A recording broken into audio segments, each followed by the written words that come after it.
Woord van die Here kom in 1 Petrus 5 vers 7 tot 8, skep so aanloop, bly by my. En as jy jou Bybel by die kerk het, teken hierdie verse aan. Maar hy kom so in die 7de vers en hy sê eers hierdie woorde, hy sê, werp al julle bekommernisse op hom, want hy sorg vir julle. Sit jou hand so op jou hart en sê, hy sorg vir my. Maar dan kom hy in die 8ste vers en hy sê hierdie woorde, wees nigter en waaksaam. Nigter en waaksaam.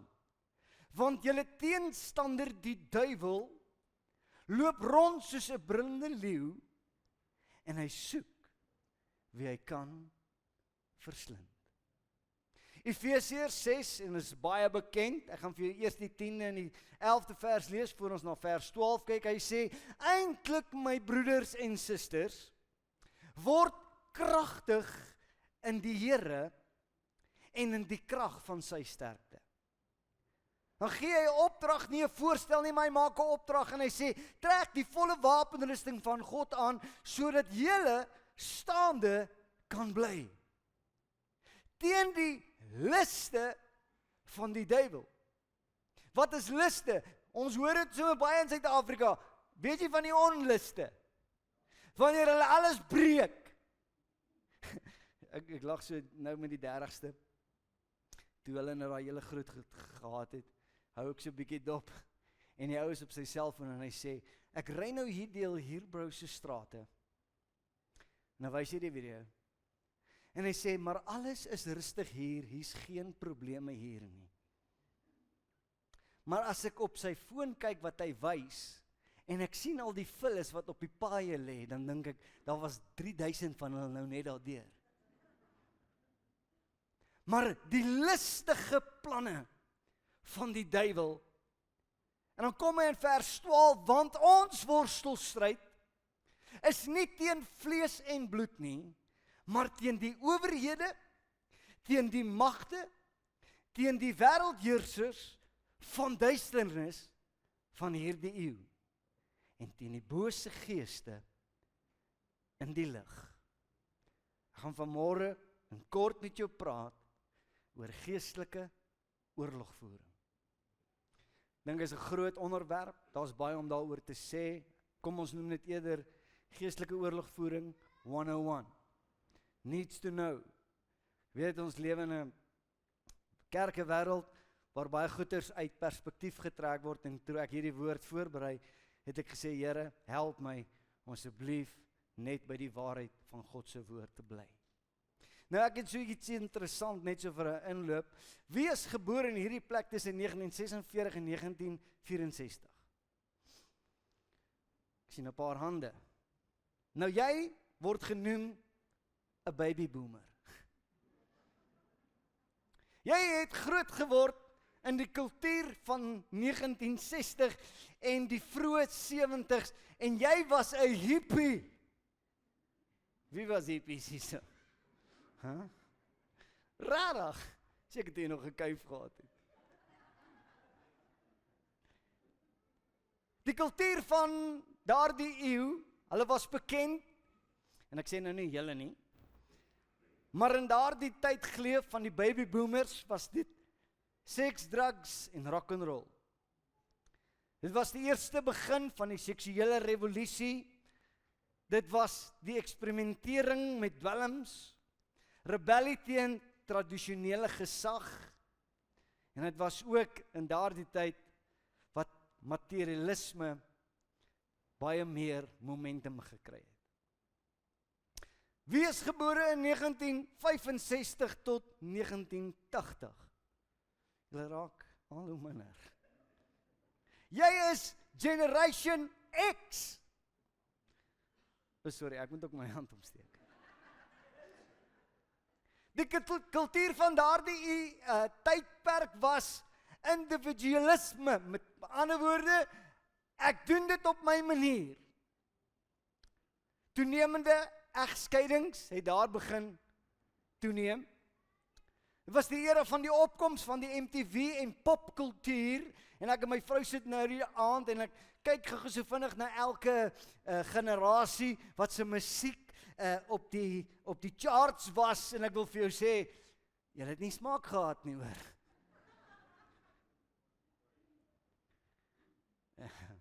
Ek gaan nie eers daai liedjie aanhaal nie.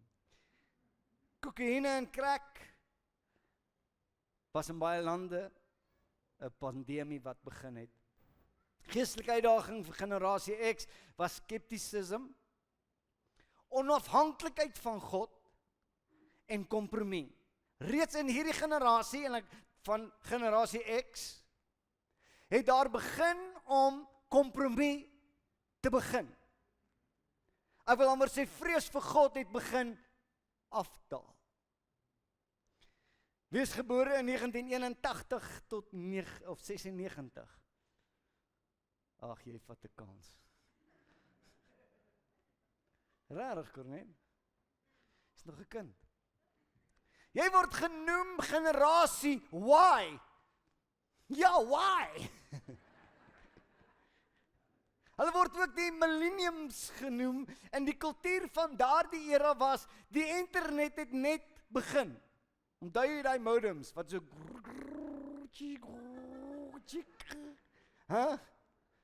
soek 'n rot daar agter die kas. Meantime is dit die modem wat opstaan. Dit was ook die begin van globalisering, so met ander woorde, daar kon jy nou al 'n maatjie gekry het in Ierland, want ons almal was makliker gekonnekteer. Was ook die sosiale media se begin, en pornografie het in daardie generasie begin beskikbaar raak.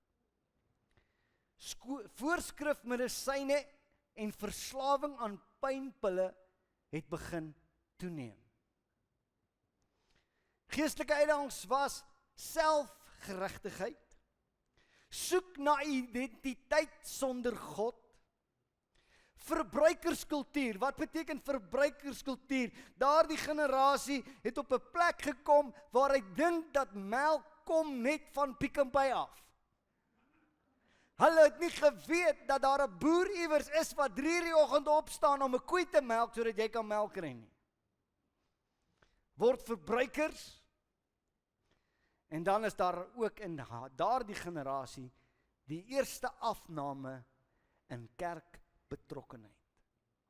Kerk is nie meer belangrik nie. Is jy miskien iemand wat gebore is in 1997 tot 2012? Prys die Here vir julle hande. Julle is generasie Z. Kultuur van hulle, slimfone, TikTok, Instagram en YouTube. AI, digitale wêreld wat hulle ingestap het. Dan ook vapes en sintetiese dwelms. Toenemende geestesgesondheidsuitdagings. Bekend vir is die research. Bekend vir identiteitskrisisse. Sosiale media verslawing. Angs en depressie. Pornografie en onmiddellike bevrediging. En groter openbare aanvaarding vir die uiteenlopende seksuele identiteit. En dan is daar nog een generasie, ek weet, hulle is ook hierdie skoolvakansie, as jy in 2013 gebore is, en tot nou toe, ag, julle vakansie, daar is een. Hulle noem jou generasie Alpha. Rarig. Ek wil amper sê, julle is nie net Alpha nie, julle is eintlik ook generasie Omega, want ek dink daar gaan nog wees. Die kultuur, heeltemal digitaal groot geword. Kunsmatige intelligensie word voor die skelms groot. Met ander woorde, dis 'n generasie wat hulle nie meer weet wat is 'n modderkoekie nie. Hulle weet nie om 'n boom te klim nie. Hulle kyk op die skerms. En dan sê hulle ook 'n kort aandagspan. Inligting 24 uur per dag beskikbaar. Grootste uitdagings. Tegnologie afhanklikheid. Ek kan nie sonder my foon nie. Gebrek aan persoonlike verhoudings. Jy weet, hulle sit nou voor die gamestelle met hulle earphones, lyk of soos 'n chopper pilot. En dan speel hy nou daar oorlog saam met sy maatjies wat hy nie ken nie. Maar dan gaan klim hy vanaand alleen in sy bed, want hy het so voor die skerm gesit, hy het nie die tyd, of sy het nie die tyd gemaak om regte vriendskappe te vorm nie. Ook dan identiteitsverwarring. En daarvoor moet ons skole ook bedank. Want jy kan mos nou kies of jy 'n man of 'n vrou, 'n hond of 'n kat wil wees. En dan ook vroeë blootstelling aan seksuele inhoud, invloed van sosiale media op 'n jong ouderdom. Dis die generasie wat die minste Bybelkennis het. En dan natuurlik moeilik om vir lang tye te fokus. Ek het nou hierdie inleiding gemaak om dit vir jou te sê. As ons deur al die generasies gaan, kom ek agter dat daar is 'n duiwel wat die deur al hoe meer in elke generasie 'n bietjie wyer oopgestoot het. En die deur staan waawyd oop vir die werke van die vyand. En dan moet ek en jy vandag as kerk aanmeld, en ek praat met jou oor geestelike oorlogvoering, en ek sê, die volgende move is ons sinne. Of gaan ons toelaat dat die vyand inkom? Nou hier is nou die moeilike deel van my vriend, ek sê weer, dat lees my vriend en hy's hier om my te help. Want jy sien wat gebeur deur al die generasies, is dat die deur word net genoeg oopgemaak, sodat daar nie 'n groot verwarring en miskien 'n skuif kom wat ons ongemaklik laat voel nie. Stupid voorbeeld, kom sommer net nou in my kop op, my pa het my gedruk, jy sal kerk toe gaan. As jy nie in die hospitaal is nie, gaan jy kerk toe. Ek het nie 'n Sondag opgestaan en gevra, hoor, gaan ons kerk toe nie? Ons het kerk toe gegaan.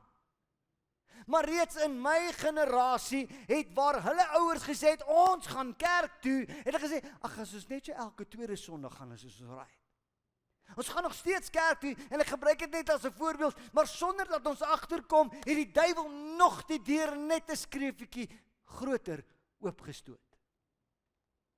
Nou hier is 'n paar goed wat ek nou vanmôre wil sê. As dit kom by geestelike oorlogvoering, beklei ons nie teen vlees en bloed nie, maar teen die bose magte in die lig. Met ander woorde, as ek en jy vanmôre die vermoë het om ons geestelike brille op te sit, is in hierdie oomblikke demone besig om oor hierdie kerk te draai, wat besig is om 'n aanval te beplan. En meeste van die kerkmense sit met hulle handjies gevou, duimpies gerol en sê, ag nee, dis bestaan nie. Maar dit is tyd dat ek en jy ons standpunt sal aanneem. Nou, wanneer dit kom by geestelike oorlogvoering, ek praat sommer so bietjie, is dit belangrik dat jy moet weet, elke keer wanneer die duiwel die deure bietjie meer oopstoot, dan kom hy in met meer kettinge. Die waarheid van dit alles is, dat daar is sekere goeters wat in vroeër generasies verkeerd was. Maar vandag is die kerk verward oor wat reg en verkeerd is. Ek is jou vriend, ek is hier om jou te help. Wat ek sien en wat ek opmerk in die tyd waarin ons leef, ek twyfel nie, hoor mooi wat ek sê, ek twyfel nie dat jy 'n kind van God is en jou hart vir die Here gegee het nie. Maar ek wil sê, ek sien baie keer dat die vyand inkom en 'n sterk vesting in jou lewe kom bou. En daardie sterk vesting veroorsaak dat jy nie geestelik vooruit kan gaan nie. Daardie sterk vesting maak dat jy nie net vooruit kan gaan nie, maar geestelik nie kan groei nie. En dan is dit tyd om op te staan. Nou, daar's 'n paar goeders gesê. ek doen dit nooit, as 'n reël, ek hou nie daarvan nie, maar ek gaan nou 'n paar goedjies op hulle naam noem, is jy okay? Jy kyk my in die oë, en ons praat daaroor, en ek is lief vir jou, en die Here is lief vir jou. Vloek! Vroeger jare het jy peper in jou mond gekry. Vandag is daar van my pastoorsvriende wat gemaklik vloek. Nou in my boekie, kom ons los sterktoring dan uit, in my boekie is vloek eerstens 'n gebrek aan woordeskat. En tweedens is dit 'n bitterfontein. En God sê, daar kan nie soet en bitter water uit dieselfde fontein uitkom nie. Sê ek nou, jy gaan hel toe, al wat ek vir jou sê is, die duiwel stoot die deur oop, en hy bou 'n sterk vesting in jou lewe. Want ons kan nie aan die een kant God wil aanbid, en aan die ander kant vloek nie. Ag, sê dat ons love you. Maar ja, moenie wag, jou nou kom, wag. Skinder, gaan nie baie daaroor praat nie. Skinder is die ding in die kerk wat die meeste mense uit die kerk uitgejaag het.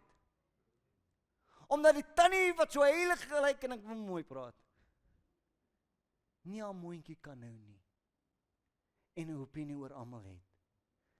Bitter en soet water uit dieselfde fontein. En al wat ek sê is, die duiwel kom in en bou 'n sterk vesting in jou lewe. OK, kom ons gaan gou aan. 'n glasie wyn, ek moet vinniger gaan. 'n glasie wyn. Ek kan so 'n bloeddrukpilletjie nodig hê. As iemand vir my vra, pastoor, is 'n glasie wyn nou regtig verkeerd? Kom ek gee jou die probleem van jou vraag. Is jy's 'n Christen wat kyk hoe ver jy dit kan druk en nog steeds net nie die hemel maak, eerder as wat jy 'n kind van God is wat sê, my alles op die altaar vir Jesus Christus. Ek weet, julle raak nou stiller. In my boekie is 'n wyntjie en 'n biertjie taboe. Hierdie enetjie. Sigarette en vapes. 'n sterk vesting. Jy's kind van God. Maar jy het daai goed in jou lewe, en ek weet hoe gaan dit. Ek was ook daar toe ek jonger was. Ek voel nou so relax, kom ons steek enetjie aan. Ek is nou so kwaad, gee my sommer 3. En 'n 4de een om te kou. Die waarheid is, dat dit word jou toevlug, en God word nie meer jou toevlug nie. Is my preek 'n bietjie hard vanmôre, vat dit. Ek wil jou help vanmôre. Dat jy is my vriend. Jy sien, ons raak vasgevang in goed, en dan is die woord van die Here baie duidelik vir hierdie goeters, dat as jy 'n slaaf van iets is, sal hy jou beheer. En hy praat met liefde met jou. Ek praat met liefde. Nou maak die duiwel dit makliker, jou ma en pa kan dit nie meer ryk nie, skappe wy pappa. Dit is nie wat God vir jou beplan nie, om dit mooi te stel. En so kry die duiwel vestings in ons lewe. Ek moet vinniger gaan. Jy weet, ek nou klomp goeters hier neergeskrywe. Maar kom ek sê nog hierdie ene, daai WhatsAppies wat so rondvlieg. Kan ek ietsie gou sê? Wys my jou foon, dan weet ek presies of jy regtig 'n kind van God is of nie. Hoekom raak jy nou so stil? Ek en my vrou te reël, maar kom ek bly eers gou daar. Kom ek en jy wees versigtig wat ons rondstuur op ons fone. Daar gelaat. Ek en my vrou het 'n reël, en ek noem dit sommer versterktoring, en ek dink ek het dit vinnig een keer genoem. Die dag toe ek en sy trou, toe sit ek en sy om die tafel, en ons sê, wie is jou vriende, en wie is my vriende? En die goue reël is, al my vriende wat jou nie aanvaar nie, is nie meer my vriende nie. En al jou vriendinne wat my nie aanvaar nie, is nie meer jou vriendinne nie.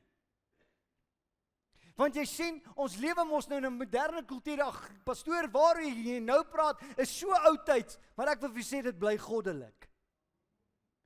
Want die duiwel lê en loer.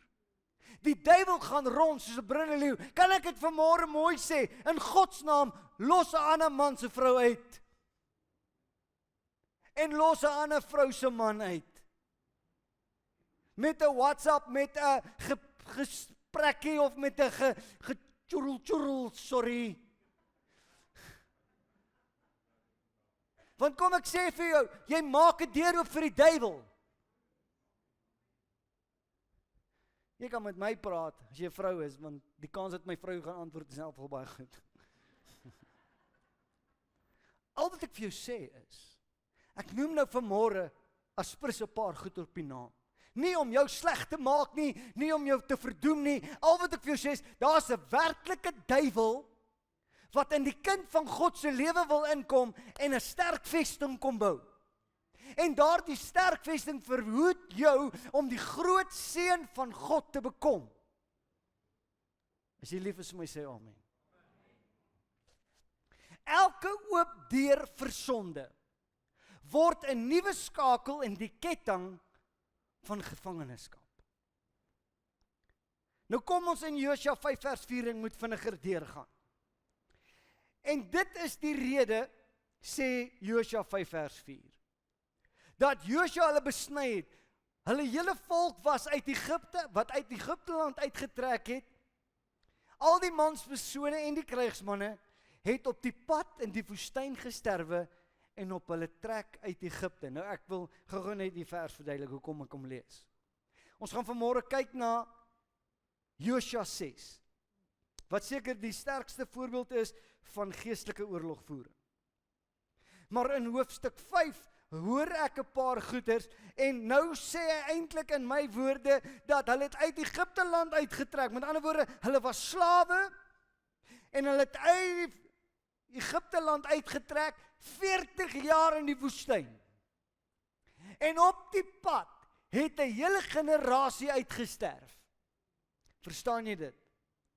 En voordat Josua die beloofde land kon ingaan, moes hy eers al die ouens wat dan in die woestyn gebore is, besny en heilig, voordat hulle die beloofde land kon ingaan. Wat ek miskien by hierdie vers vanmôre net wil sê is, en ek sê dit met die grootste respek, ek eer en salueer elke ou prediker wat die pad van Pinkster vir my oopgekerf het in moeilike omstandigheid. Maar nou staan ek en jy, en ek wil jou vanmôre afvaardig as die een wat die beloofde land, wat God vir jou beplan het in besit moet neem. Kom aan, julle moet saam met my net so 'n bietjie preek. Dan kom Josua 5 vers 13 en 15. En terwyl Josua by Jerigo was, slaan hy sy oë op en kyk en daar staan 'n man teenoor hom met 'n ontblote swaard in sy hand. En Josua het na hom gegaan en hom gevra, behoort u by ons of by ons vyande? En hy sê, nee, maar ek is die leerowerste van die Here en ek het nou gekom. Jy moet dit voel saam met my. Dan kom hy in Josua 5 vers 14 en 15. Toe val Josua met sy aangesig op die grond en buig hom neer en vra hom, wat wil my Heer aan sy diensknegt sê? En vers 15, toe sê die leerowerste van die Here vir Josua, trek jou skoene van jou voete af, want die plek waarop jy staan is heilig.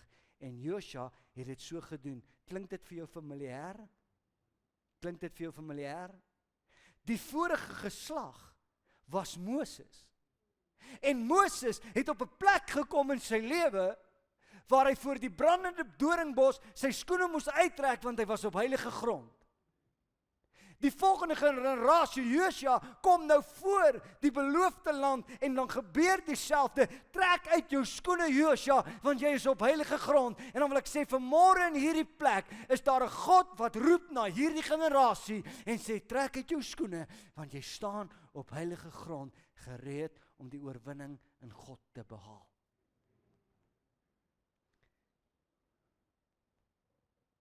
Daar's 'n terme in, wat noem 'n mens die mense wat vlieg? Help my tuis.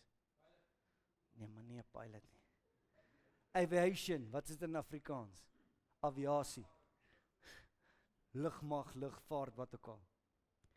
En hulle het 'n terme en die term is PONR.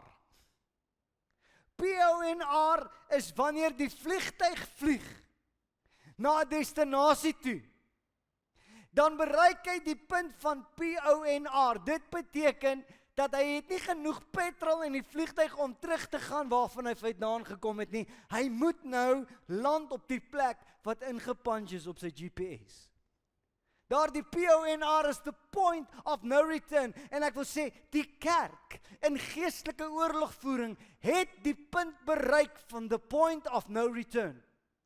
Ons kan nie meer terugstaan vir die vyand nie, maar ek wil sê, kerk van God, ons moet vorentoe gaan en gaan 'n besit neem wat God vir ons instoor het. Ek gaan 'n paar punte hier aanhaal.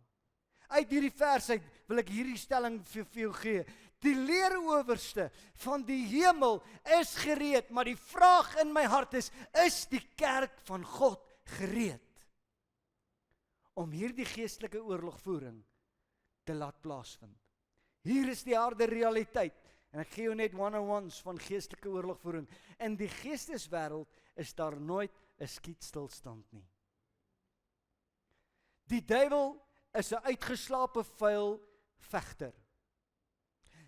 Die vyand en in die geestesriem waarin jy betrokke is, of jy dit wil erken of nie, is nie 'n bokskruit waar daar 'n klokkie lê en dan kan elkeen gou 'n ruskansie in sy hoekie gaan vat nie.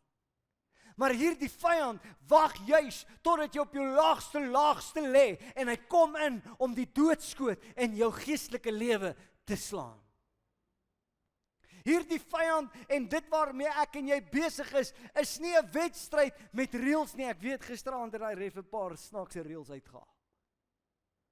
Maar daar's nie reëls nie, maar hierdie vyand veg sonder reëls en hy kom vir jou, hy kom vir jou kinders, hy kom vir jou besigheid, hy kom vir jou geestestoestand om te vernietig, te slag en te steel.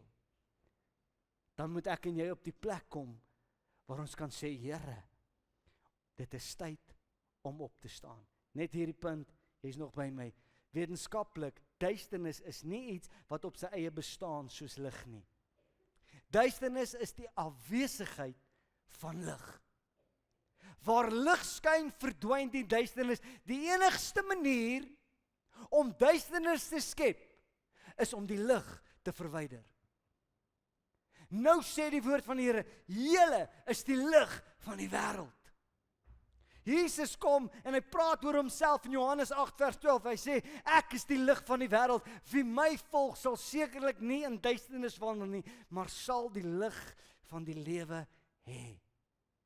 En dank God vir Johannes 1 vers 5. En die lig skyn in die duisternis en die duisternis het dit nie oorweldig nie. Net gou weer die prentjie. Ons is in Josua 6. Agter ons lê 'n woestyn. God het ons gaan uithaal uit 'n slawehuis van Egipte. Ons het deurgetrek, maar nou sit Jerigo voor hulle. Dis binne hulle sig, dis binne hulle bereik. Maar die probleem is, daar is 'n muur wat die beloofde land toehou. Mag ek dit vergeestelik vanmôre vir jou sê, daar's soveel Christene wat sê, dank God die woestyn is agter my, maar ek is nog nie by die volle plan wat God vir my instoor het nie. Ag, kan ek sommer myself wil uithardloop, hier is die môre wat jou Jerigo muur gaan val. Die geestelike reël is, God breek eers geestelike vestings, voordat hy fisiese oorwinnings gee. Ek het nou 'n klomp goed genoem, en ek het so met die Here gestoei, Here moet ek, maar ek gaan, want ek wil hê jy moet weet waar ek staan, en ek wil hê jy moet weet wat die duiwel gebruik om jou mee vas te hou. Vestings. Die grootste vesting is nie die Jerigo muur nie, maar ongeloof, vrees en sonde. Nou wil ek mooi praat, ek het nou 'n klomp rowwe goeters nou genoem en sê, ag nee, wat doen jy nou pastoor? Kom ek sê vir jou dit. Die plek waar jy is, God beplan vir jou meer. Kan ek dit so vanmôre vir sê, God beplan vir jou oorwinning. God wil nie hê jy moet net die beloofde land aanskou nie. Jy weet, ek kry hierdie prentjie in my kop en ek's 'n prentjie mens, maar nou sit daar 'n paar Jode en hulle haal hulle kampstoeltjies uit en hulle sit so buitekant hulle tent daar in die woestyn en hulle sê, ag, maar dis 'n pragtige stad. En so sit baie Christene buitekant die beloftes van God en sê, oh, dis awesome. God sê, dit is joune, gaan neem dit in besit. En die enigste ding wat tussen jou en dit wat God vir jou beplan staan, is die muur van Jerigo. Is jy by my? Jy sien die mite wat baie mense skep, is dat Jerigo was die beloofde land. Maar as jy nou die gedeelte gaan lees dit as jy kans het in Josua 6, is dit eintlik, hierdie is die waarheid, dat Jerigo was die sterk vesting wat toegang tot die beloofde land geblokkeer het. So dit was op die grens, die beloofde land was aan die kant Jerigo, maar Jerigo het gestaan as hierdie groot sterk vesting en Jerigo moes eers val voordat die volk die land in besit kon neem. Hoe kry ek die oorwinning? Eerstens, gaan haal dit uit Josua 5 vers 10, ek probeer vinniger gaan. Terwyl die kinders van Israel by Gilgal gelaar was, het hulle die Pasga gehou. Wanneer dit kom by geestelike oorlogvoering, wil ek hierdie baie sterk en pertinent vir jou sê, die krag is in die voltooide werk van Jesus Christus op Golgotha. Elkeen wat vanmôre hier sit, en jy die moed om te sê, daar's dinge in my lewe wat ek weet nie God se plan vir my lewe is nie. Dan wil ek vanmôre dit na jou toe bring en ek wil sê, jy moet weet dat jy staan miskien hier met die woestyn agter jou en die Here kom hier voor jou, maar as jy alles vergeet, onthou hierdie, God is vir jou. God soek nie net jou perfeksie nie. Jy weet nou sê ek, as jy hierdie klomp goeie wat ek nou genoem het, en jy's 'n kind van God, dan sal jy sê, nee, maar jy kan nie 'n kind van God wees nie. Kom ek sê vir jou, as jy nie kind van God is nie, gaan jy in jou lewe nooit die sterk vestings van die duiwel in jou lewe kan breek nie. Want is die krag van die bloed. Maar dan wil ek vanmôre dit weer sê, God is vir jou, kom aan. God is vir jou, ongeag van wat se sterk vestings daar is. Daar is geen ander manier om die geestelike oorlogveld te betree as onder die gesag van die bloed van Jesus nie. Ek haal vinnig net hierdie storie aan en ek het al waar gepraat, die 7 seuns van Skewa. Ek noem hulle die 7 skewes. In Handelinge 19 lees jy van hierdie 7 seuns van Skewa. En hulle het Jesus se naam gebruik terwyl hulle Jesus nie geken het nie, ek vat te veel tyd. En dan praat hulle met 'n man wat demonies is en besete is, en dan sê hulle vir ons besweer julle by Jesus wat Paulus verkondig het. En dan kom die antwoord in Handelinge 19 vers 15, en dan antwoord hierdie demoon, hierdie 7 seuns, en dan sê hy vir hulle, Jesus ken ek, en van Paulus weet ek, maar julle, wie is julle? Die uiteinde en die slotsom van hierdie storie, kan jy maar gaan lees, dat hierdie 7 seuns het gewond en kaal by daai huis uitgestap. Nou wil ek dit vanmôre sê, as dit kom by geestelike oorlogvoering, en jy gebruik Jesus se naam as 'n formule, maar jy het nie 'n verhouding met Jesus nie, gaan jy kaal en baie seer wegstap. Want die krag is in die bloed. Kom ek doen nog hierdie. Josua 5 vers 1. En toe al die konings van die Amoriete, wat ander kant die Jordaan na die weste was, en al die konings van die Kanaaniete wat by die see woon, hoor dat die Here die water van die Jordaan voor die kinders van Israel uitlaat opdroog het, totdat hulle deurgetrek het, hoor mooi, het hulle harte, hierdie Filistyne, het hulle harte versmeld, en was daar in hulle geen moed vanweë die kinders van Israel nie. Hier is my stelling. Vrees hoort by die duiwel en nie by jou nie. Ek hoor dit baie, pastoor, ek sal nooit kan nie. Jy kan, want hy wat in jou is sterker en groter as dit wat teen jou probeer wees. Amen. Vrees hoort nie by jou nie. As jy aanmeld vanmôre vir geestelike oorlogvoering, as jy aanmeld om die vestings van die vyand te breek vanmôre, vrees is nie wat jy moet hê nie. Maar hoor wat sê Josua 1 vers 9. Hy sê, het ek, dis God, jou nie beveel nie. Ek gee dit vir jou sterk toring. Wees sterk en vol moed. Wees nie bevrees of verskrik nie. Want die Here jou God is met jou oral waar jy heen gaan. Ag, ek gaan net gou Jesus stop, steek jou hand so op, sê, Here, vul my met sterkte en vul my met moed. U is by my oral waar ek heen gaan. Ek het 'n liedjie gaan skryf. Ek gaan hom nou speel as die Here dit so lei. Die woorde is in Hebreëus raak saak amats. Dit beteken all power and strength for the glory of Jehovah, even in the face of sure death. Dit is tyd dat die kerk aanmeld.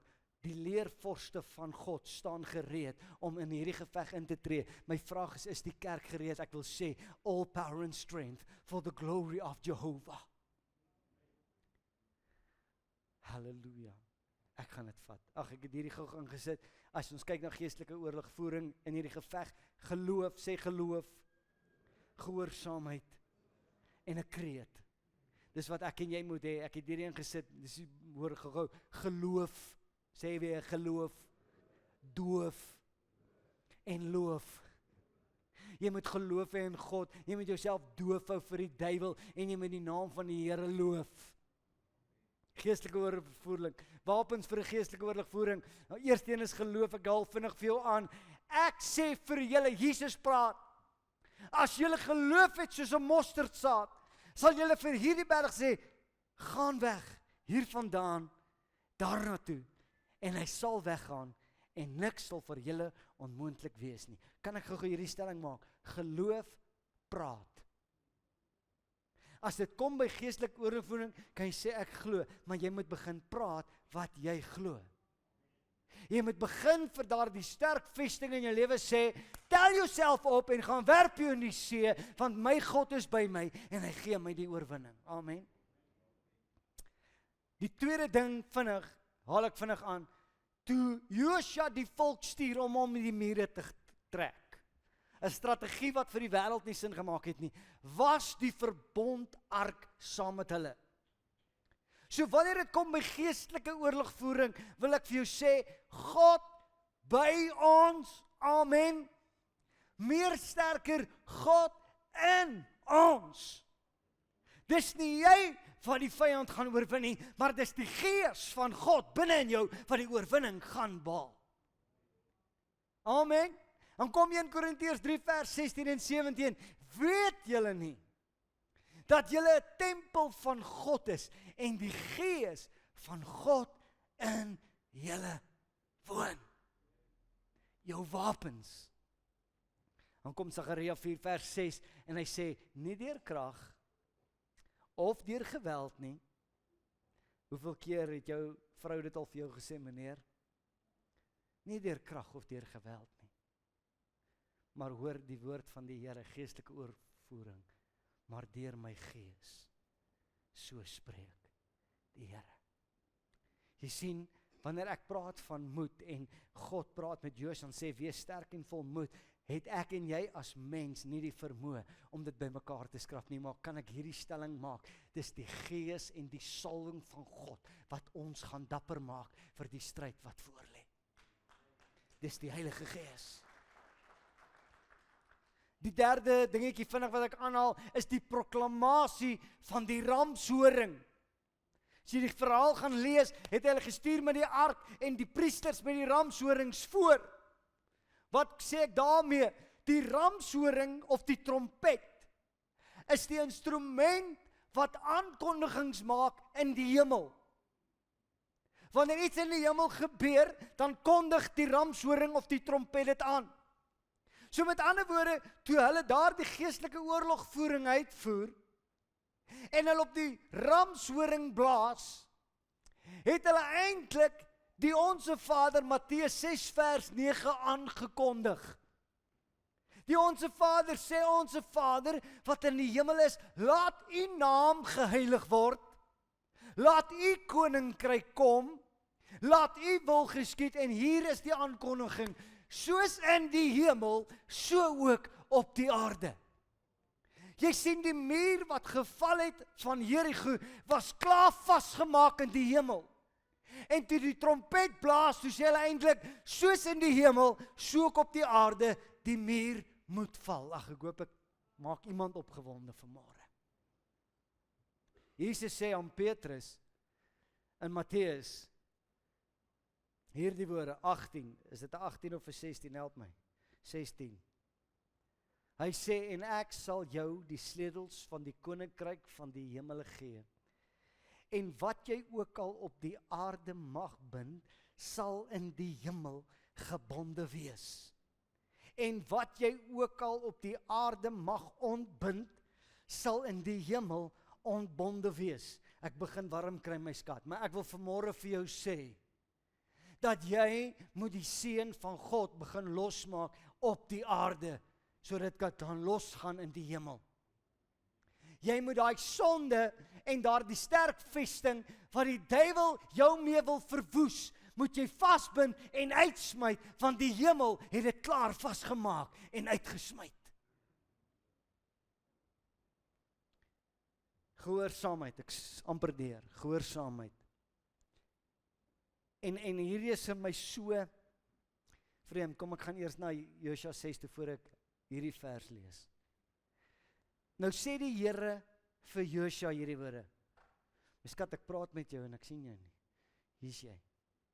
Julle mag nie, nou, hulle moet 6 dae om die stad loop.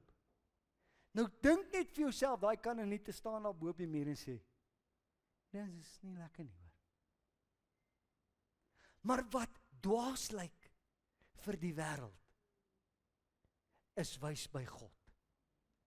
En wanneer jy geestelike oorlogvoering doen, moet jy jou nie steur aan die vleeslike nie. Maar jy moet doen die opdrag wat God vir jou gee. Hy sê die woorde, maar wat dwaas is by die wêreld, het God uitverkies om die wyse te beskaam. Hy sê in Josua 6, julle mag nie skree nie. Die eerste 6 dae, julle moenie skree nie, julle moet nie julle stem laat hoor nie, geen woord mag uit julle mond uitkom nie, tot die dag dat ek vir julle sê, skree, dan moet julle skree. Die kreet was 'n kreet van juig. Ek het probeer uitvind, wat is die kreet gewees, en hulle sê, daar's geen bewyse nie. Maar dit weet ek, net voordat die volk hulle kreet aangehef het Josua die opdrag gegee, juig, want die Here het die stad aan julle gegee.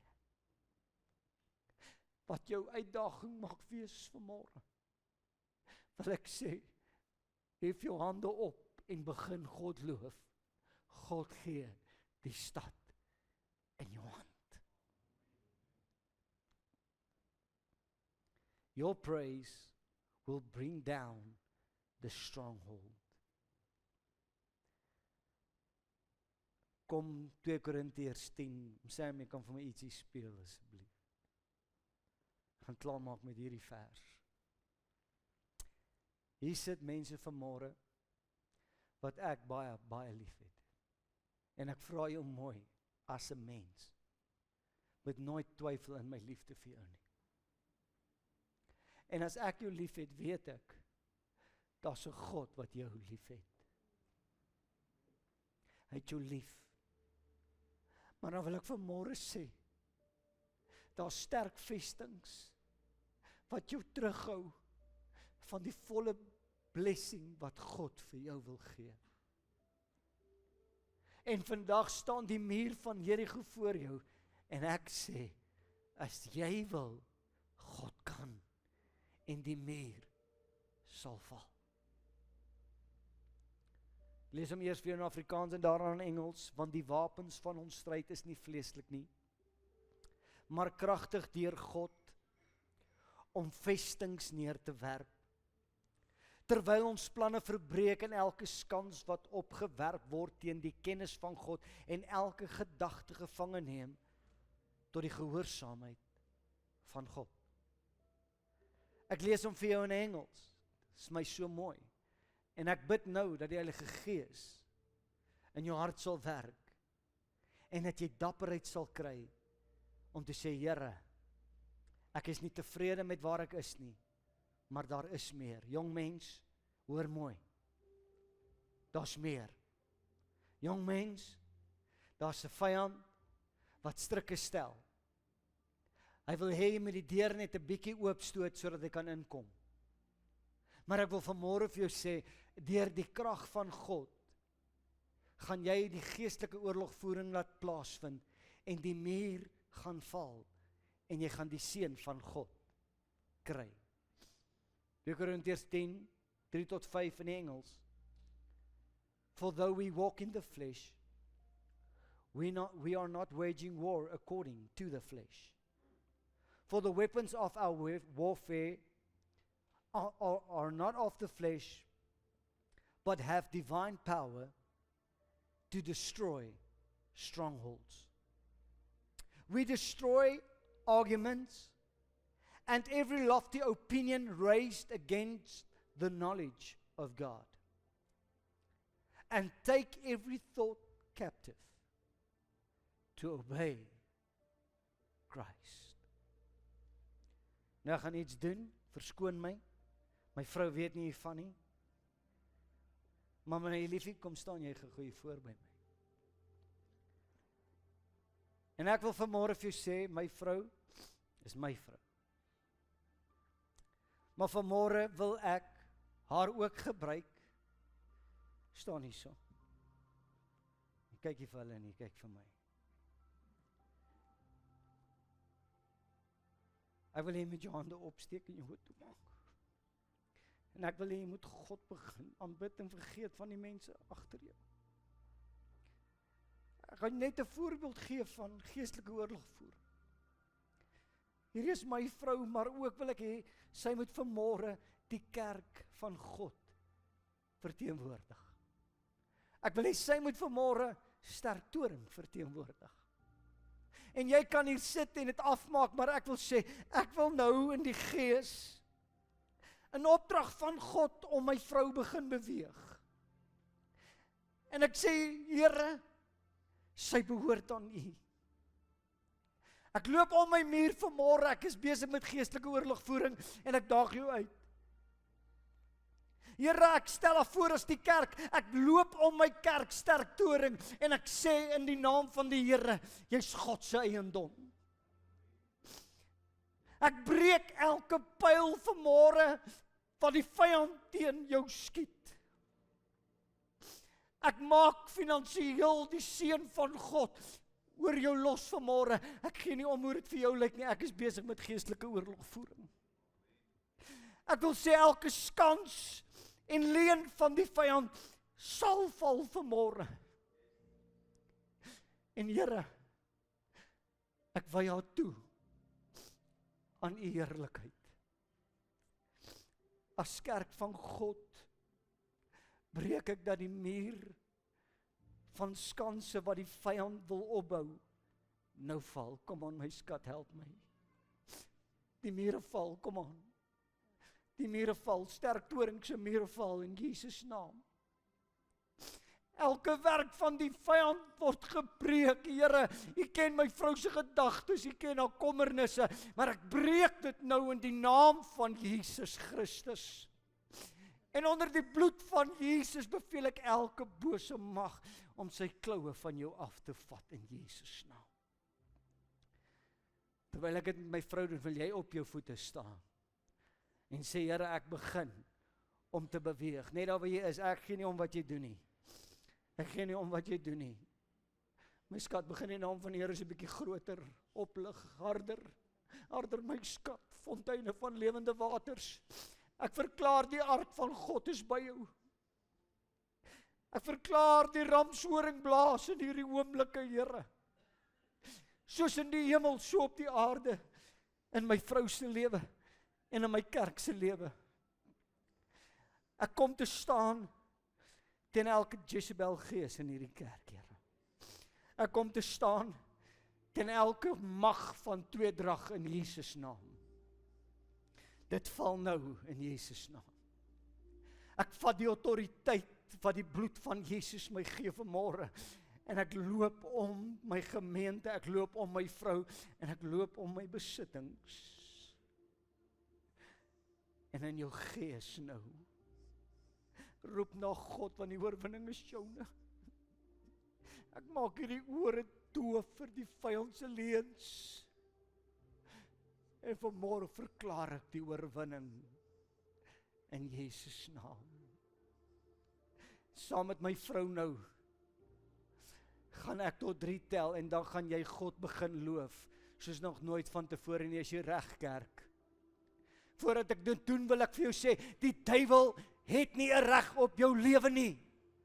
Hy het nie 'n reg op jou finansies nie, nie op jou kinders nie, nie op jou geestestoestand nie. Jy is God se eiendom. Ek gaan tel tot 3 en dan gaan jy God begin loof. 1, 2, 3, kom aan kerk, Here, ons prys U. Ons gee die lof, ons breek die kettinge van die vyand, Here. Ons gee die lof en die eer, Here. We will win if we will fight. Dankie vir U lig, Here, wat elke duisternis verbreek.